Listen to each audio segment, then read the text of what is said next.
Ambassadeurs, leaders religieux, ministres et représentants de petits partis politiques sont au rendez-vous, présents lors de cette cérémonie inaugurée par le médiateur de la CEDEAO, l'ancien président béninois Thomas Boni Yayi.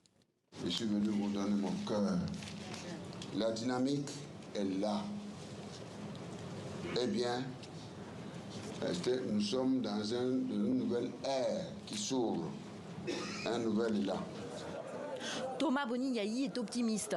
Pourtant, ce qui compte, l'essentiel des forces politiques guinéennes, boude le lancement de ce nouveau dialogue national qui était attendu depuis des mois. Devant les caméras, le Premier ministre Bernard Goumou tend de nouveau la main aux absents. Je leur lance un appel solennel. La porte de ce cadre de dialogue leur sera toujours ouverte. Ils peuvent le rejoindre à tout moment. C'est notre souhait.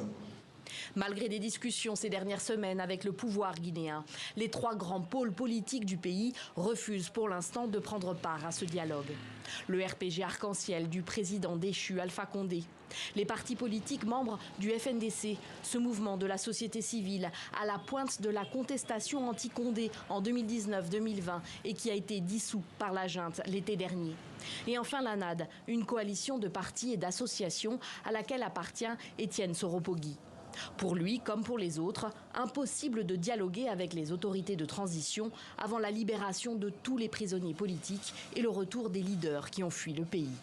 Nous avons aujourd'hui un certain nombre d'acteurs majeurs de la vie politique guinéenne qui sont en exil, j'ai envie de dire en exil forcé.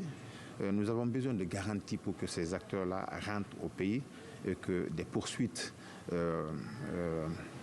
imaginées dans le cadre de l'instrumentalisation de la justice contre ces personnes-là puissent être mises de côté.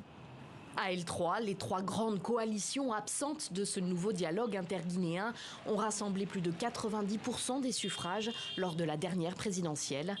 Elles pourront rejoindre à tout moment les discussions qui dureront jusqu'au 15 décembre.